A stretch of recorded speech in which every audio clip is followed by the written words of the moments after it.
In this video, we're delving into a critical but often overlooked aspect of homeownership. How long does it actually take to break even on a house? In other words, how long until your home equity is worth more than all the money you've ever put towards the house? Unless you get lucky and perfectly time the market, the reality of how long it takes to recover your investment in a home might surprise you. Like many of you, I was led to believe that buying a house is always a wise decision. But in reality, it depends on how long you plan to own the property and how you finance it. Whether you've already bought a house or are considering home ownership in the future, stick with me until the end of the video to see how my free break-even worksheet can help you gain a greater perspective on the true cost of home ownership and how long until you can expect to recover your investment. Before we get into the details of 3 of the most common homeowner scenarios, let's quickly cover some key concepts that'll make it easier to understand what's going on here. First, there's amortization. Whether it's for 15 or 30 years, your mortgage amortization schedule splits all the money that you need to pay back over the life of the loan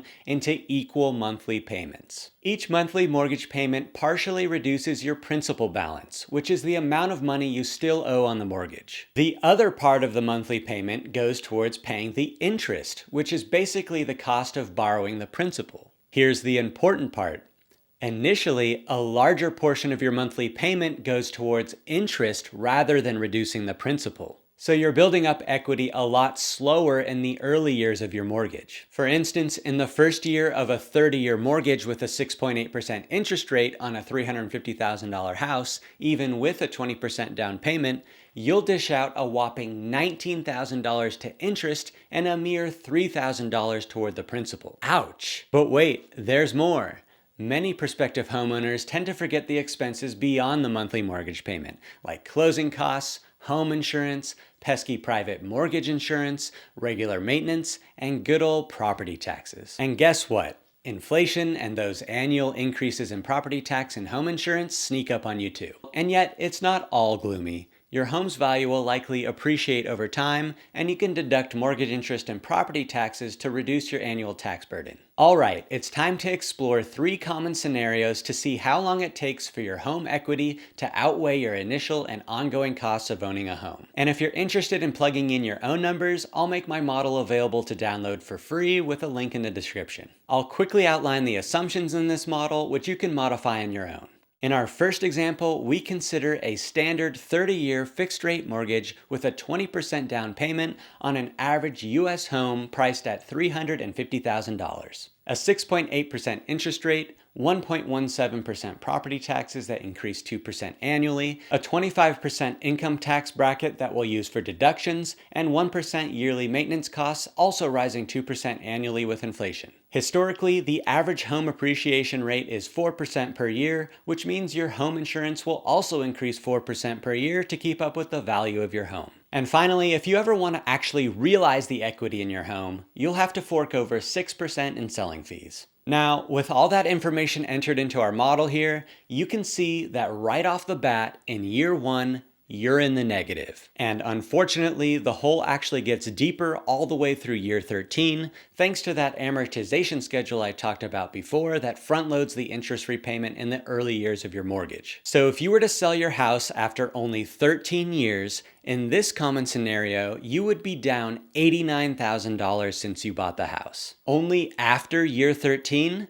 do things start to turn around. You gradually chip away at all of those sunk costs until finally you break even in year 26. Yeah, I know. It's a long time, and most people don't stay in the same house for 26 years, meaning they might not ever see a return on their investment when they sell. However, if you do stay past the break-even point, your equity skyrockets quickly, reaching $100K by year 30 and over $400,000 by year 40. And a couple things to note here, if you put less than 20% down, you'll not only have more interest to repay, you'll also have private mortgage insurance to pay, so your break-even point will be pushed out even further. And if you refinance at any point, you'll restart your amortization schedule, meaning you'll be paying mostly interest again.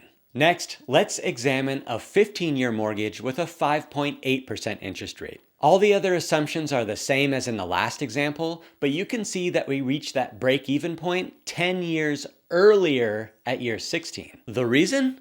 Less interest paid over the course of the loan repayment, and the mortgage is paid off in year 15 instead of year 30. This means that after year 15, your expenses are really just limited to property taxes, insurance, and maintenance, allowing your equity to build a lot more rapidly than in our last scenario. The key takeaway from this scenario should be that the main factor influencing how fast you break even on a house is the amount of interest you're paying. And if you can lower the total amount of interest paid on your house, in this case by shortening the length of the loan, you can break even much faster. The caveat here is that the monthly mortgage payment for a 15-year mortgage will be higher than a 30-year, so that could affect your initial home affordability. Those who were lucky enough to lock into a historically low interest rate during the pandemic are likely to break even a lot faster than those buying today. Our final example involves a 30-year FHA loan with a 3.5% down payment. Here, the unique aspects of FHA loans like upfront and ongoing mortgage insurance premiums and higher closing costs come into play.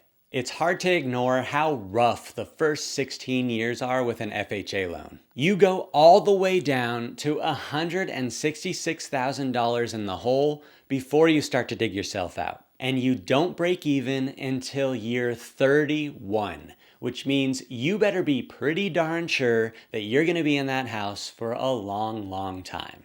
So the purpose of this video is not to discourage you from home ownership. In fact, I believe owning real estate can be a very smart move, but it's crucial to go in with your eyes wide open and make sure you understand the full financial picture. You can easily get an amortization schedule from somewhere like bankrate.com, plug it into this spreadsheet, and see where you would break even. Again, like many of you, I grew up hearing that buying a house is always a great investment. The truth is, it can be, as long as you're investing long term. It also helps a lot if you can manage to snag a mortgage where you won't be paying more interest than principal. Now, obviously, you have to live somewhere, and there's always going to be a cost to that. And it's not like you're building up equity by renting. So if this video does well, I'll make a video where I present my model for comparing renting to buying to see which is more financially lucrative over the short and long term. Until then, check out one of these videos on real estate.